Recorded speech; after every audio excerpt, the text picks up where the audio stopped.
यूनान का एक छोटा सा प्रांत है, उसका नाम है आयोनिया। ये आयोनिया प्रांत बिल्कुल एशिया से भिड़ा हुआ है, बिल्कुल एशिया से लगा हुआ है। इसको एशिया माइनर कहते हैं। तो ये एशिया माइनर से लगा हुआ आयोनिया। सबसे पहले आयोनिया के लोगों ने सोचना शुरू किया, और जैसा इन्होंने कहा था कि हमारी फ़िलॉसफी वंडर से शुरू होती है, हमारी फ़िलॉसफी कोई जीवन की समस्या से नहीं होती। हमारी फ़िलॉसफी जब देखती है चीज़ों को तो बड़ा वंडर होता है। हमारी सारी फ़िलॉसफी इसी से शुरू हुई है। तो उनके मन में विचार आया कि ये जो सारा इतना बड़ा विश्व हमें दिखाई दे रहा है, ये बना हुआ किस चीज़ का है। तो पहली प्रॉब्लम जिस पे ग्रीक और यूरोप के लोगों ने सोचना शुरू किया वो थी प्रॉब्लम ऑफ सब्सटेंस। इस जगत को बनाने वाला द्रव्य क्या है। कोई जीवन की समस्या नहीं है हमारी कि हम दुखी हैं, क्या है। उन्होंने देखा कि सारी दुनिया बनी हुई है, चांद बना हुआ है, किस चीज़ का बना हुआ है, हमारी पृथ्वी किस चीज़ की बनी हुई है, ये हवा जो चलती है किस चीज़ से बनी हुई है। तो इसके बारे में वंडर उनके मन में पैदा हुआ, आश्चर्य हुआ। ये आयोनिया के लोगों ने करीब ईसा के जन्म से 650 साल पहले सोचना शुरू किया। ये वो ज़माना था जब हमारे यहाँ बुद्ध का जन्म हुआ है। बुद्ध का जन्म 625 ईसा पूर्व है। तो हमारी फ़िलॉसफी उससे पहले बहुत उपनिषद और ये सब सोच चुके थे, तब जाके और यूरोप में चिंतन शुरू हुआ जब हमारे बुद्ध का जन्म हुआ है 625 ईस्वी में। तो इन्होंने सोचते सोचते, इनका एक आदमी था, वो बहुत बड़ा एस्ट्रोलॉजर था, नक्षत्र विद्या का बड़ा ज्ञान था। वो भी भारत की तरह प्रेडिक्ट कर देता था कि सूर्य ग्रहण कब होगा, जैसे भारत के लोग प्रेडिक्शन करते हैं वो भी कर देता था। तो वो इस विद्या का बड़ा और मैथमेटिशियन था। हमारे यहाँ फिलॉसफी का करने वाले जो थे वो ऋषि मुनि आध्यात्मिक लोग थे। ये मैथमेटिशियन था और मैथमेटिक्स के आधार पर ये अपनी एस्ट्रोलॉजी का काम करता था। तो उसने सोचते सोचते चीज़ों को ऑब्ज़र्व किया, बहुत अच्छी तरह देखा, और सोचते सोचते कहा कि सारे विश्व का आधार तत्व जिससे सारा विश्व बना है वो पानी है, वाटर है। Water is the ultimate substance of this universe. क्योंकि इनकी समस्या ही सब्सटेंस की थी। तो पहली चीज़ इसमें फिलॉसफी में आपको क्या मिलेगी कि ग्रीक थिंकर ने सबसे पहले ये घोषणा की कि इस विश्व का जो क्रिएशन है इसको कोई ऐसा तत्व नहीं है जो बाहर से बैठ कर के कहीं क्रिएट करता हो। मैटर और material forces, they are the substance of the beginning substance of the universe. अब आप उनको ही कहेंगे कि मैटर को, तो उन्होंने कहा कि हम मटेरियलिस्ट हैं, मटेरियलिस्ट हैं हम, क्योंकि हम ही जानते हैं कि सबसे पहला सब्सटेंस जिससे दुनिया बनी वो मैटर था, वो पानी था।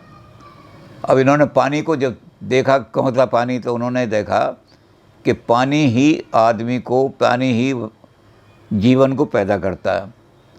सारी लाइफ पानी से ही पैदा हुई है, जिसको डार्विन ने बहुत बाद में बड़े आधार पर कि और लाइफ हैज़ मैरीन ओरिजिन, जहाँ पानी नहीं होगा वहाँ लाइफ हो ही नहीं सकती।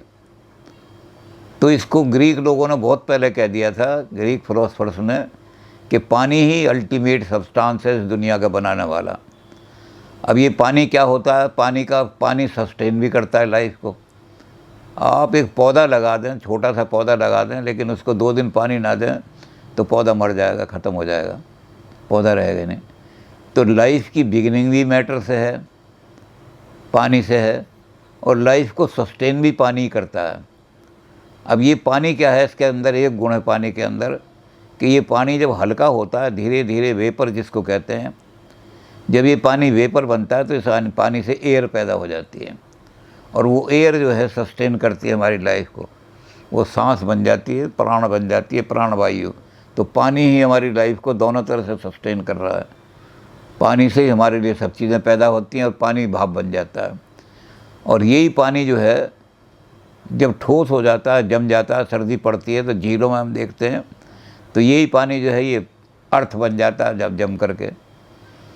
ये अर्थ है सारी, ये पानी कभी किसी पानी रहा होगा तो उसका टेम्परेचर इतना हो गया कि जम गया, ये पिघल नहीं रहा, तो ये धरती पृथ्वी बन गई। तो इस तरह से उन्होंने पानी से सब चीज़ें जो थीं, और फिर उन्होंने अंत में बड़ी अच्छी चीज़ ये खोजी कि जब ये पानी रेयरिफिके, जब ये ऊपर बढ़ता है पानी और जाता है तो ये आपस में टक्कर लगाता है, और जब एक दूसरे से टक्कर लगाता है तो बड़ी दूर से इसमें से आग निकलती है। तो पहला आदमी जिसने ये देखा कि ये जो आग है चंद्रमा, जो आग, उसने कहा, क्योंकि बड़ा थिंकिंग, एलिमेंट्री थिंकिंग थी उस समय, तो उसने कहा ये आग जब बादल उठते हैं और ये आग आपस में लड़ती है तो उससे आग पैदा होती है। जो आग आसमान में जो नीचे गिरती है उससे तो बिजली गिर गई बाहर, जो आग आसमान में रह जाती है वो सूरज बन गया, चंद्रमा बन गया। तो इस तरह से थेलीज ने, अब वहाँ ग्रीक के स्पेलिंग भी अलग होते हैं, ग्रीक भाषा में ई जो है उसको डिटेल में बोला, लंबा करके बोला जाता है, और एस आगे आ गया तो लिखा जाएगा THALES। इसलिए बहुत सारे लोग, जैसा कि एहसन दास गुप्ता ने लिखा है, कि जो यूरोपियन भाषा नहीं जानते वो, उनको बड़ी कठिनाई पड़ती है, तो बहुत सारे लोग इसको थेल्स पढ़ देते हैं। थेल्स नहीं है, ये थेलीज है। तो थेलीज ने सबसे पहले सोचा, वंडर करके, कि दुनिया किस चीज़ की बनी हुई है। तो ये बड़ा क्रूड और रूडिमेंट्री थिंकिंग था, लेकिन इसके अंदर मटेरियलिज्म के बीज यहीं से थे। ग्रीक लोगों ने जो अपना थिंकिंग शुरू किया उसके बीज मटेरियलिस्टिक है, मटेरियलिज्म बीज हैं। इसके बाद दूसरा आदमी आया, वो इनका चेला ही था, उनका नाम था एनेक्सीमेंडर। एनेक्सीमेंडर नाम आया। उसने अपने गुरु को कहा कि अकेला वाटर जो है वो सब चीज़ें पैदा नहीं कर सकता, कौन उस वाटर को वेपर बनाएगा, कौन उस वाटर को जमाएगा। तो उन्होंने कहा ये जो विश्व जो बना हुआ है, तो उसने खोजना शुरू किया, और उसने खोजना शुरू किया कि कोई मैटर की एक फॉर्म नहीं है। उसने खोजते खोजते खोजते खोजते सारे मैटर को एनालिसिस करके कहा कि something there was in the beginning something indeterminate. कोई चीज़ ऐसी नहीं थी जिसका कोई रूप हो। उसने इसका नाम दिया अनफॉर्म्ड मैटर। मैटर तो था लेकिन कोई उसका रूप, आकार वगैरह कुछ नहीं था, और उस मैटर से, इनडिटर्मिनेट मैटर से, ये सारी चीज़ें अलग अलग मैटर जैसा जैसा रूप लेता गया वैसी कैसी, उस इनडिटर्मिनेट मैटर से ही जल बना, उसी से अग्नि बनी, उसी से वायु बनी, उसी से पृथ्वी बनी, और उसी में जहाँ जगह खाली रह गई, कुछ नहीं बना, वो शून्य हो गया, आकाश हो गया। तो उन्होंने कहा कि ये सारी चीज़ें इससे बनी हैं। अब ये जो उन्होंने एलिमेंट्स दिए, बनाए निकाल करके, यही एलिमेंट्स आज तक, जो ग्रीक्स ने 5 एलिमेंट खोजे, वो 5 एलिमेंट आज तक यही माने जाते हैं, यही 5 एलिमेंट हैं जिन्होंने दुनिया को कंस्टिट्यूट किया है, चाहे इंडियंस हों, चाहे, इसलिए कई बार ग्रीक्स पर ये आरोप लगाया जाता है कि हमारे यहाँ सांख्य ने बहुत पहले, तुम तो 625 में 650 या 600 ईस्वी से कह रहे हो, हमारे यहाँ सांख्य ने बहुत पहले ये सारे 5 तत्व बता दिए थे कि 5 तत्व हैं, और उनकी 5 हमारी तन्मात्रा हैं, और 5 इंद्रियां हैं जो उनको देखती हैं। लेकिन ये हाइपोथेटिकल है, कल्पना से है, क्योंकि 2 आदमी एक साथ सोच सकते हैं, इसमें कोई इम्पॉसिबिलिटी नहीं है। सांख्य के लोग कभी यूनान में गए नहीं, और यूनान के लोग कभी वहाँ नहीं आए कपिल मुनि के पास। तो ये पंच तत्व जो हैं एक साथ उन्होंने सोचा कि, जिसको उन्होंने कहा आकाश है, स्पेस कहा उसको, उन्होंने कहा कि ये अर्थ है, उसके बाद एयर है, उसके बाद फायर है, उसके बाद वाटर है। ये उस इनडिटर्मिनेट मैटर ने 5 रूपों में दाखिल।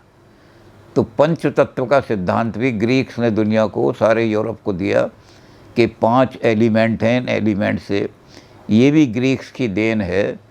सारी जितनी फिलॉसफी आगे बढ़ेगी इन्हीं सीड्स को लेकर के आगे बढ़ेगी, इससे आगे नहीं जाएगी। तो एनेक्सिमेंडर जो थे उन्होंने इंडिटर्मिनेट का सिद्धांत दिया। आज वो इंडिटर्मिनेट का सिद्धांत 20वीं सदी में आकर के और हाइजेनबर्ग और इन्होंने क्वांटम फिजिक्स में इंडिटर्मिनेट मैटर खोजा इतने दिनों बाद, जो कि ग्रीक्स ने बहुत पहले दे दिया था। तो इंडिटर्मिनेट मैटर का सिद्धांत इसने दिया, उसका नाम था एनेक्सिमेंडर। अब एनेक्सिमेंडर के बाद उनका शिष्य आया। एनेक्सिमेंडर का ये सब वहीं के हैं, आयोनिया के ही हैं। आयोनिया प्रांत जो है ये बिल्कुल एशिया से लगा हुआ है। हो सकता है इन पर ओल्ड अरेबियन फिलॉसफी का असर रहा हो, लेकिन उसके बारे में कोई प्रमाण नहीं है, क्योंकि एशिया से बिल्कुल लगे हुए हैं। 5 अनासिर वो भी मानते हैं, कुरान शरीफ और है बाइबल वगैरह मानती हैं, तो इन्होंने वहाँ से लिया हो, लेकिन कह नहीं सकते कुछ इसका। लेकिन ये जब आए, इनका नाम था एनेक्सिमीनस। तो बहुत सारे लोग इनको एनेक्सिमीन पढ़ते हैं, लेकिन MENES, एनेक्सिमीनस। एनेक्सिमीनस जो आए, इन्होंने कहा कि मैटर अगर इनडिटर्मिनेट होता तो वो डिटर्मिनेट फॉर्म कौन देते उसको। मैटर अपने आप बड़ा रेगुलर मैटर है दुनिया में, तो सारा पहाड़ बिल्कुल उनके रेगुलर फॉर्म है, एयर की एक रेगुलर कंडीशन है सारी, आसमान में सूरज। तो उन्होंने कहा कि इन चीज़ों के लिए हमें खोजना पड़ेगा कि कोई ना कोई चीज़ ऐसी थी जिसकी फॉर्म थी डिटर्मिनेट, लेकिन वो परिवर्तन होकर चीज़ों में बदल गई। तो उन्होंने कहा कि वाटर नहीं था, वो एयर थी। पहले सारी दुनिया में एयर ही एयर थी। जब वो एयर का रेयरिफिकेशन हुआ, वो एयर बहुत थिन हो गई, बहुत पतली हो गई, इतनी पतली हो गई कि हमारी सोच से बियॉन्ड चली गई, तो आकाश बन गया, स्पेस बन गई सारी की सारी। जब वो एयर जो थी थिन हुई, दबाव ज़्यादा पड़ा, तो जितना ज़्यादा दबाव पड़ेगा उतना इसमें गर्मी आ जाएगी। तो जो एयर थी वही हीट बन गई, और उस हीट में जब वो ज़्यादा हीट पैदा हो गई तो सूरज बन गया। सूरज एयर जो थी, उस एयर का कंडेंसेशन हुआ, दबना शुरू हुआ, जमना शुरू हुआ। तो जमते जमते क्या हुआ, वो पानी में तब्दील हो गई। वो एयर जो थी वो लिक्विड बन गई, और वो लिक्विड जो था बाद में जाके जमा, जहाँ जाके पानी जम गया ठंड की या किसी वजह से, वो अर्थ बन गई। तो एनेक्सिमीन्स जो थे उन्होंने कहा कि है तो मैटर तो बिल्कुल निश्चित है, जगत बना हुआ मैटर का ही सारा, नॉन मैटीरियल एलिमेंट कहीं नहीं है इसमें। लेकिन ये मैटर जो है ये डिटर्मिनेट है, जिसने दुनिया बनाई है, निश्चित है, इसका फॉर्म निश्चित है। तो एयर को इन्होंने सारा माना कि दुनिया की क्रिएशन एयर से हुई है। ये आयोनियंस थे जिन्होंने ये चीज़ हमें बताई सारी की सारी, कि ये सारी दुनिया का सब्सटेंस क्या है। इनकी प्रॉब्लम यही थी, और कोई प्रॉब्लम इनके सामने नहीं थी, इसलिए उन्होंने को अपने अपने ढंग से इसको एक्सप्लेन कर दिया आयोनियंस ने। ये आयोनियन स्कूल जो है इसलिए इम्पोर्टेंस है कि इन्होंने सब्सटेंस खोज करके दिया कि दुनिया का सब्सटेंस क्या है, और ये पक्का बता दिया उन्होंने कि दुनिया का चाहे वो एयर हो, चाहे वो वाटर हो, चाहे वो इंडिटर्मिनेट मैटर हो, लेकिन इस दुनिया का सब्सटेंस मटेरियल है।